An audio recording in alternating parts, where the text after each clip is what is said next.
Olá, sejam bem-vindos mais uma vez ao programa Ponto de Vista, o nosso espaço para falarmos sobre saúde aqui na tela da TV Assembleia. E como não podia ser diferente, vamos começar com boas notícias.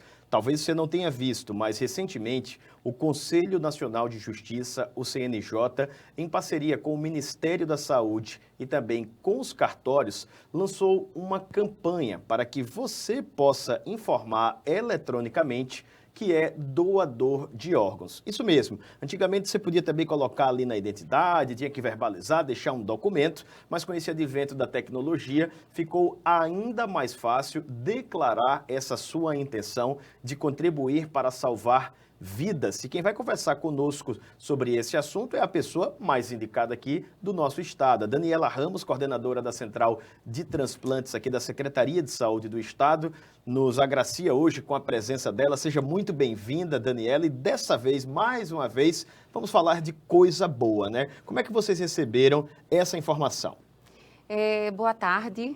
Então, sempre é muito bem-vindo todas as parcerias que possam contribuir para o aumento da doação de órgãos, porque para a gente ter um transplante é preciso que tenha uma doação autorizada. A lei, Warner, 9434, regulada pelo decreto 9175 de 2017, ela continua válida. O último desejo, a última decisão ainda é da família. Porém, é uma parceria muito grande, como você falou, do Conselho Nacional de Justiça, junto com o Ministério e os cartórios, criaram essa campanha para que as pessoas que se declaram doadoras em vida possam ainda registrar.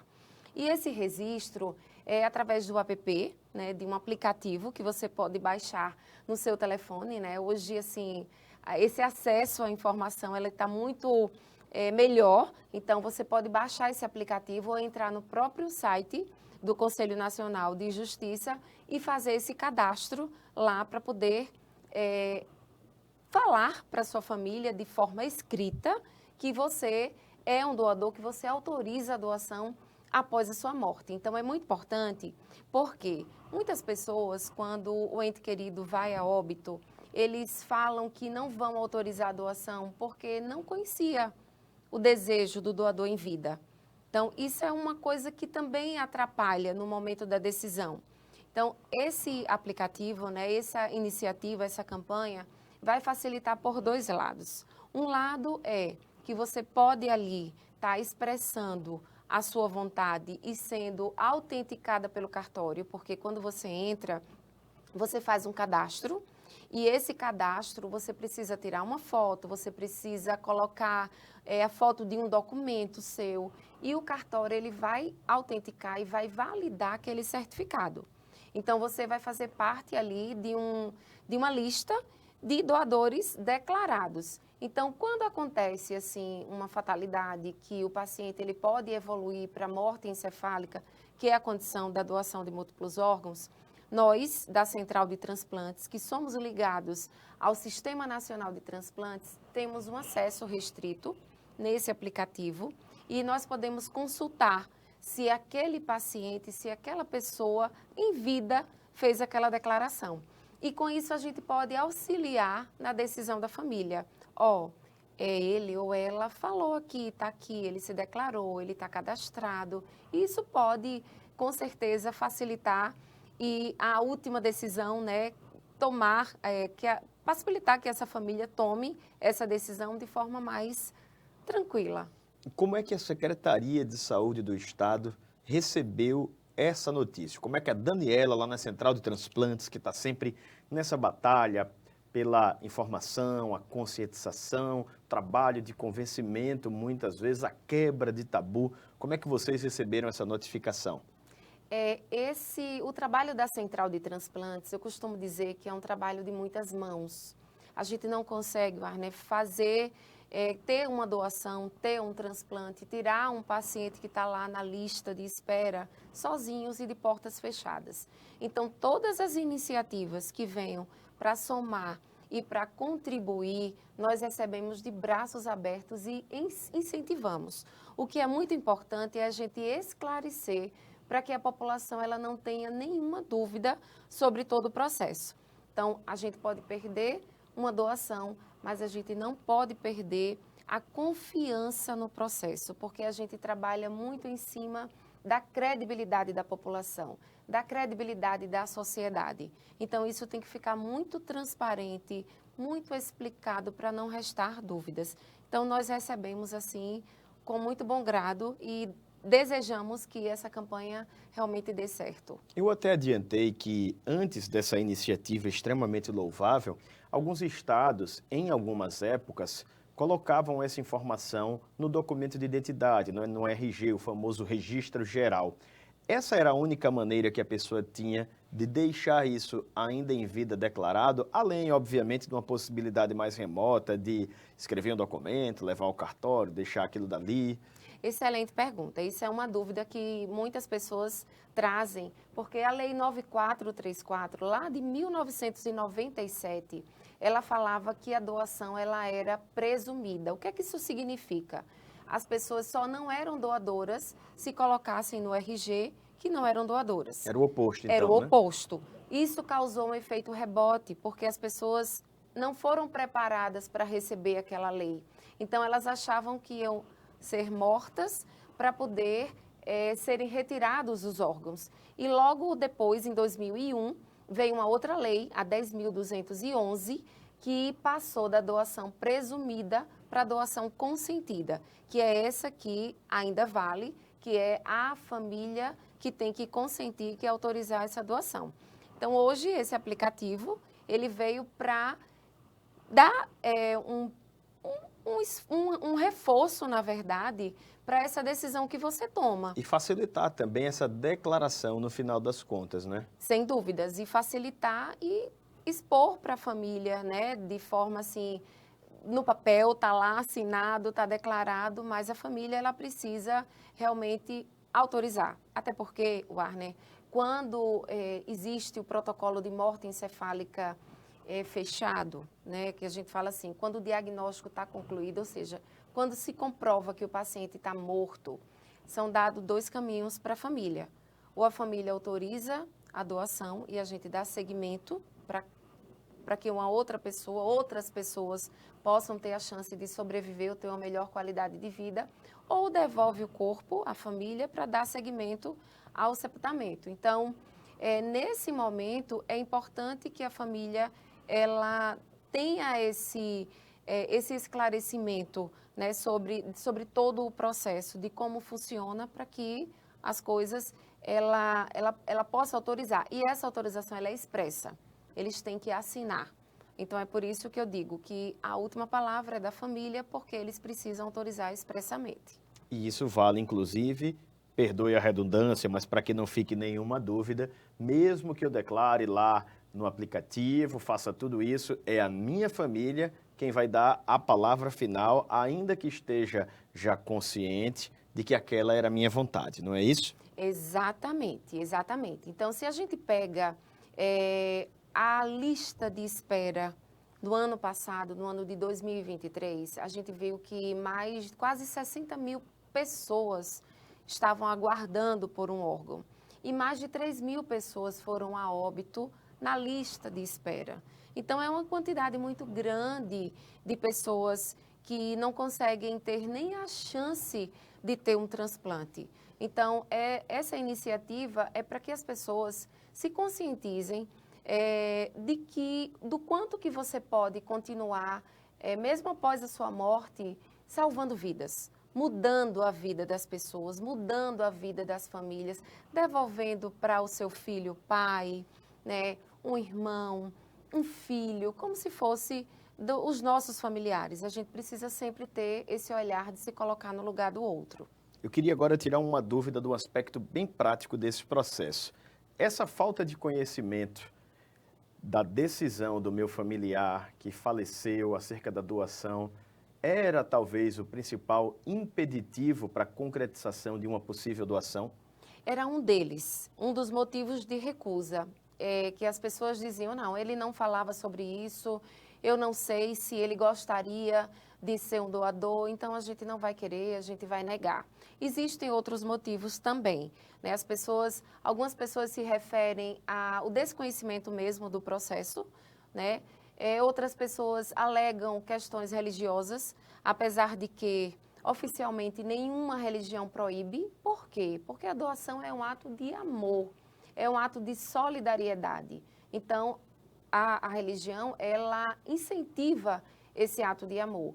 Mas algumas pessoas têm, né, suas crenças e alegam a questão religiosa, alegam também a questão da deformidade do corpo. Que é importante dizer que não existe, né? Que não existe, porque a cirurgia de retirada dos órgãos é uma cirurgia como outra qualquer, uma cirurgia eletiva.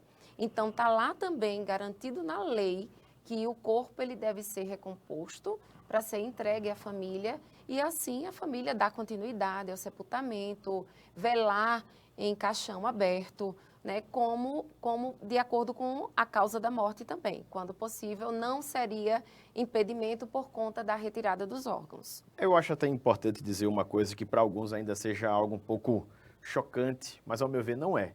Quando normalmente o homem, por exemplo, vai ser enterrado, ele está com uma vestimenta que costuma ir até o pescoço. E normalmente também de olhos fechados.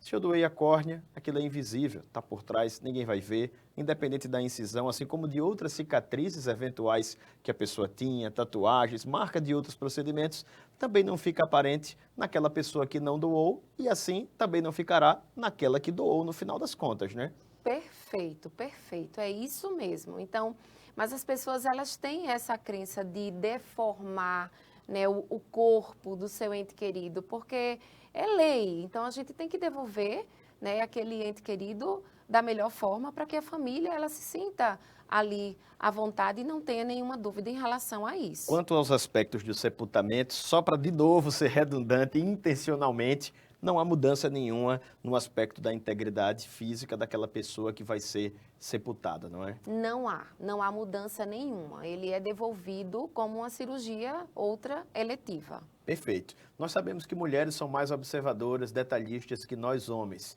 E a nossa amiga Daniela está aqui com um brinco de coração. E eu tenho certeza que ela escolheu isso em alusão ao tema dessa campanha lançada pelo CNJ, Ministério da Saúde e Cartórios, que é Um Só Coração. Seja a vida na vida de alguém. Não podia ser mais propositivo, no final das contas, esse slogan, não é? É verdade. Muitas pessoas dizem assim, eu vou esperar o milagre da vida. Mas o que é o milagre da vida? Né?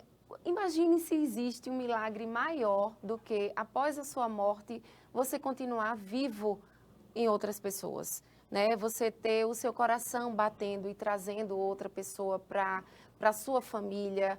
Você ter um rim, você ter um fígado, as córneas, que outras pessoas voltarem a enxergar. Porque assim, a gente não gosta de falar sobre a morte. E é ruim falar sobre a morte. Porque a morte remete à saudade, à perda. Enfim, ninguém sabe da dor do outro. Né? A gente diz assim, imagina, mas a gente não imagina a dor do outro. Porém, a morte, ela existe. É bem clichê, mas é a única certeza de que temos da nossa morte, porque faz parte do processo natural. A gente nasce, a gente sobrevive, vive e a gente morre. Então, se após a morte a gente pode continuar fazendo com que outras pessoas continuem a sua existência, né, praticando bem, voltando para a sociedade, voltando para o seu trabalho, produzindo. Então, assim, isso é o maior milagre e esse nome, ele remete a uma reflexão. E sem nenhum eufemismo, não deixa de ser uma forma de consolo, não é de dar à família, aos amigos, a certeza de que aquela pessoa amada que partiu, antes de fazer essa passagem, decidiu continuar fazendo bem, mesmo não podendo estar por aqui, né? É algo, de alguma forma, até que só o amor pode explicar, né? Porque é uma decisão muito particular, né? Unicamente, podemos até dizer assim, particular, mas que garante a continuidade do que aquela pessoa poderia eventualmente fazer em vida, né? É muito nobre uma escolha como essa, né? Muito, muito nobre, porque imagine você se colocando no lugar de uma outra pessoa que está ali na lista de espera. Vamos colocar o transplante renal, né? Uma pessoa que precisa de um transplante de rim. Ela está ali 2, 3 vezes na semana dialisando.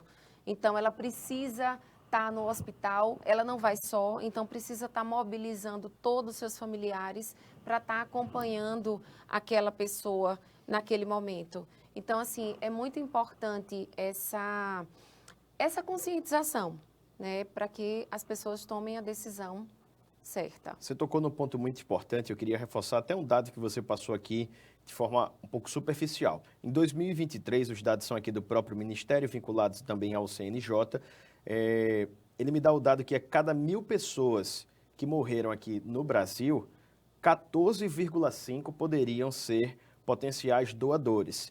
Mas desses 14, apenas 2,6%, o que dá aproximadamente aí, nas contas aqui de um jornalista, 20% do total desses 14% efetivaram a doação.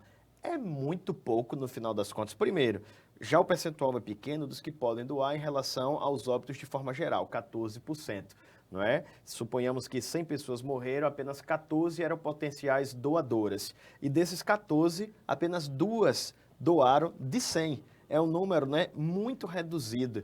E você tocou num ponto extremamente importante: informação, conscientização. Independentemente de qual seja o assunto, como aqui tratamos sempre da temática da saúde, eu gosto sempre de dizer que não há outro mecanismo para a gente vencer as dificuldades do Brasil, da nossa sociedade, algumas até culturais, senão pela educação, pela conscientização, pela informação, não é? Perfeito, Arne. E assim, a gente tem um percentual, existem estudos que mostram que de 10 a 15% dos óbitos que acontecem nos hospitais, eles são sugestivos de morte encefálica. E se a gente coloca esses dados para uma UTI, para uma unidade de terapia intensiva, que são as UTIs, esse percentual ele vai de 4 a 5%. Então, imagine você, eu quero doar, eu sou doadora, mas a minha morte, né, o meu óbito não foi por morte encefálica.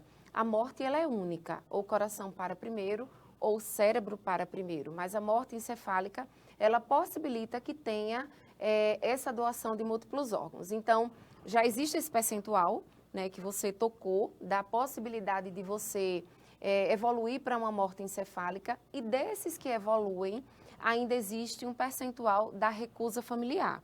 Então, é um dado também preocupante nosso aqui do Estado, que a gente veio de 2017, 2018, 19, 20, 21, na faixa dos 40%, a média de recusa familiar. E o ano passado, infelizmente, nós fechamos com 58%. Então, de um ano para outro, a gente subiu a recusa em 10%. É importante traduzir isso aí num número bem simplesinho. Desses 100 que nós falamos, 14 poderiam doar, apenas 2 doaram. E se a gente elevar para essa quantidade de recusa, resta para 1. De 100, 1. Em números bem práticos, né? É verdade. E isso é muito assim, é muito triste, né? É muito grave, porque a gente precisa dessa conscientização e dessa educação permanente. Porque é questão cultural. No meu entendimento, eu acho que através da educação, concordo com o que você fala, que não é um trabalho fácil, é um trabalho que você não pode cansar, você não pode desistir, você tem sempre que estar naquela educação permanente para que possa mudar a cabeça das pessoas, né? Convencer da importância que tem daquele ato. E não só das famílias, Arne, também dos profissionais de saúde. Infelizmente, a gente lida também com uma grande subnotificação. O que é isso? Todos os pacientes que podem estar com suspeita de morte encefálica, eles têm por dever o hospital dar aquele diagnóstico. E a família ela tem o direito de receber um diagnóstico como outro qualquer. Então, para receber esse diagnóstico, não é só, o paciente ele está ali em morte cerebral e acabou. Não. Existe uma resolução do Conselho Federal de Medicina que tem todos os critérios para se comprovar a morte. É um processo muito sério. Ou seja, são 2 médicos diferentes que realizam uma série de exames naquele paciente. Um médico faz, 1 hora depois, outro médico devidamente capacitado repete todos os exames. Existe o teste de apneia, que é o teste para ver se o paciente está respirando sem os aparelhos. E existe o exame de imagem, que é o exame complementar.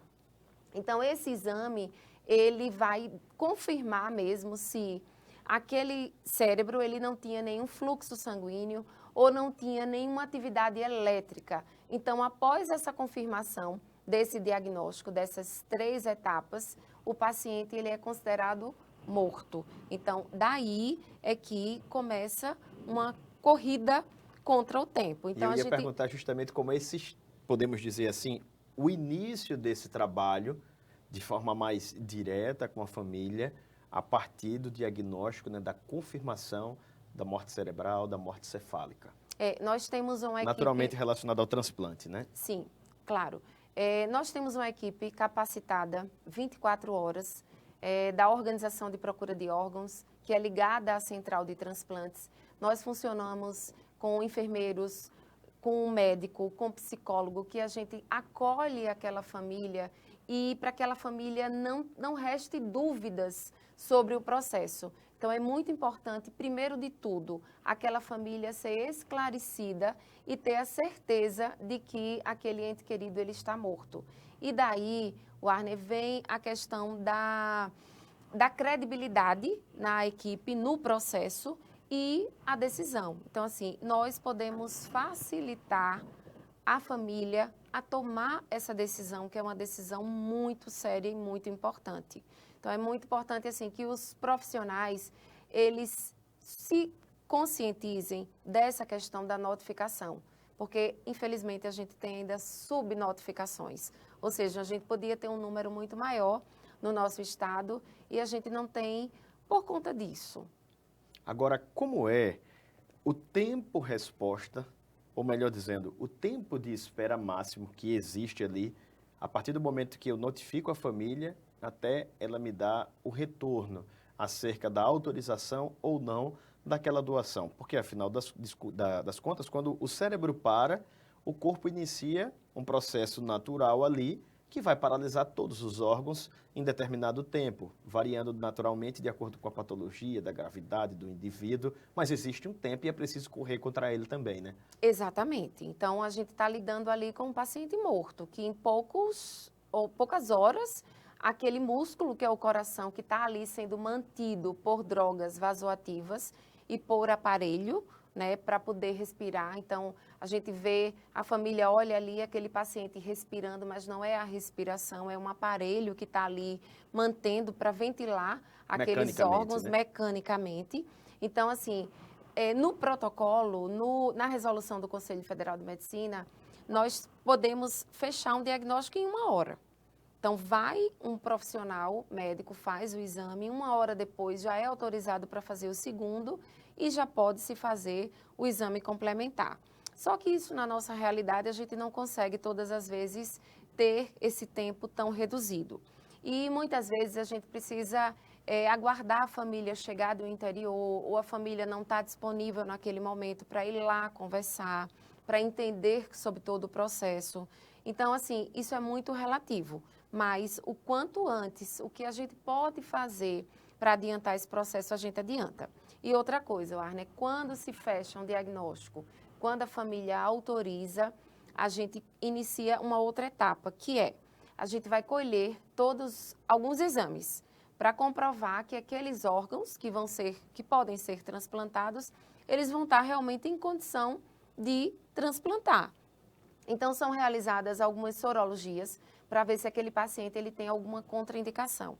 Ou um HIV positivo, ou um sífilis, ou uma hepatite, ou uma doença de Chagas. Então, diante dessas sorologias, estando não reagente para esses que eu falei, né, esse tipo de sorologia, a gente dá continuidade. A gente precisa fazer também o RT-PCR, que é para ver se tem COVID ou não tem COVID. A gente tem que fazer também a tipagem sanguínea daquele doador. Então, é uma bateria, né, de exames que precisam ser realizados e a avaliação clínica de uma equipe para ver qual receptor está indo aquele órgão e que condição aquele órgão está sendo ofertado.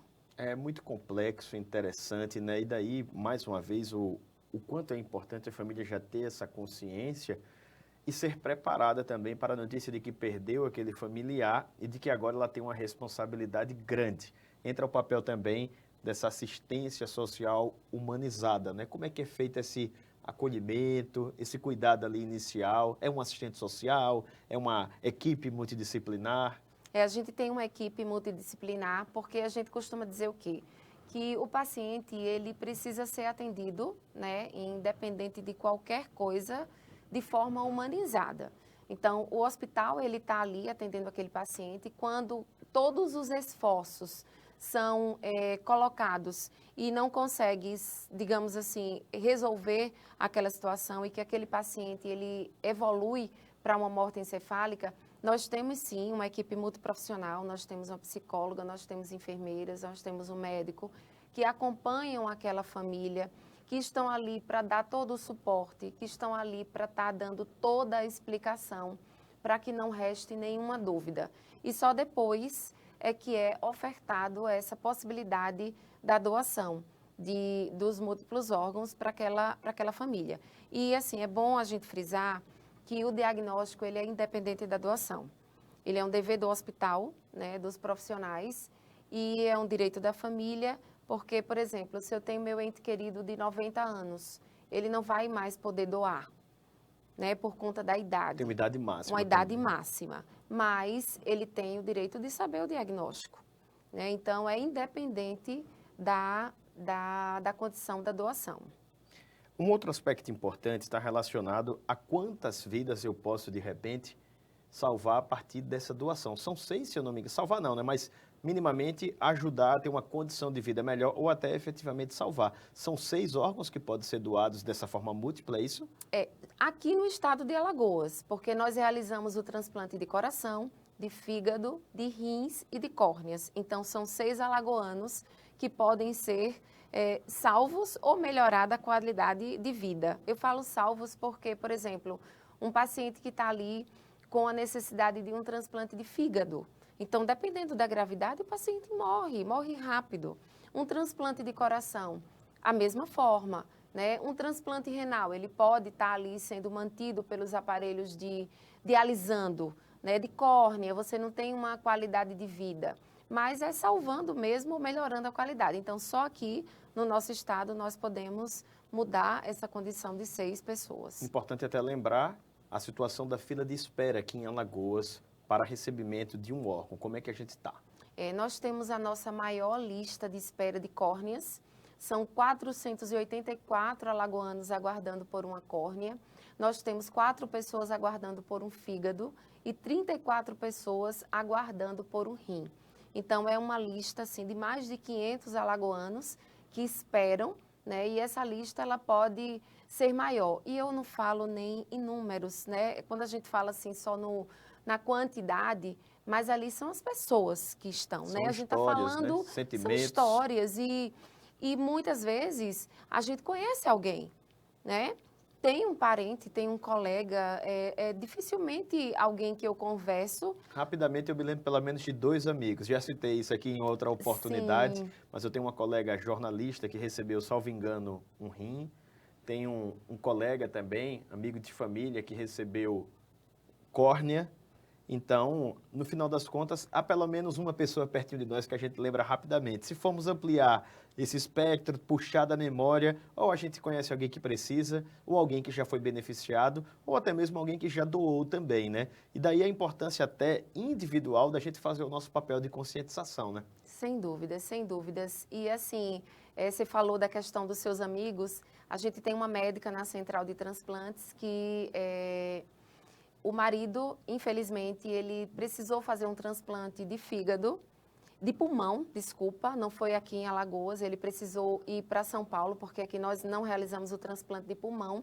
Infelizmente, ele não conseguiu aguentar até o transplante e foi a óbito. Então, assim, pode acontecer com qualquer um de nós. Não são doenças raras que levam à necessidade de um transplante, são doenças corriqueiras. Então, se você tem um diabetes não controlado, uma hipertensão não controlada, se você descobre uma hepatite que já está ali num estado do fígado que não tem mais jeito só o transplante, um acidente de trabalho. Tem uma amiga que, acho que pouco mais de um mês, ela sofreu um acidente no olho e teve que ser, assim, operada às pressas e, por sorte, não precisou entrar numa lista para receber uma córnea. Então, a gente está suscetível a essa possibilidade. E outra, quando a gente fala que a possibilidade da gente ser um doador, ela vai de 10 a 15% de todos os óbitos hospitalares, a chance da gente entrar numa lista, ela é maior. Então, a gente não pode esquecer disso, ela é maior. Grande verdade. Passa rápido, mas a nossa meia hora de bate-papo aqui com a Daniela Ramos, coordenadora da Central de Transplante de Alagoas, infelizmente chegou ao fim. Mas como, graças a Deus, há sempre, literalmente, boas novidades nessa área, a porta está aberta para que ela possa voltar aqui em breve. Eu quero reforçar aqui com você o site onde você pode fazer essa validação da sua declaração, externar a sua opção de escolha, já está aí na tela, é aedo.org.br. Essa é a sigla, inclusive, de autorização eletrônica de doação de órgãos. A Central de Transplantes aqui de Alagoas é vinculada à Secretaria de Saúde do Estado, que fica aqui na Avenida da Paz, em Maceió, quase em frente ao Coreto, no Memorial à República, ali também, um local de muito fácil acesso. E é importante reforçar também que existe um Sistema Nacional de Doação de Órgãos. Por isso que é tão importante a gente estar a par dessas notícias, porque alguma pessoa amada por você pode precisar de um órgão que não está aqui, ele vindo do outro estado, ou ela ser levada até ele também. Então fica aqui a nossa gratidão a você, Daniela. Espero que tenhamos também feito a nossa parte, nossa tarefa cidadã de informar. E se Deus quiser, em breve você está aqui conosco de novo. A você que nos acompanhou, a nossa gratidão. E esse conteúdo fica disponibilizado no nosso canal do YouTube. Não esquece de compartilhar com aquela pessoa que precisa receber também essas boas notícias. Até a próxima!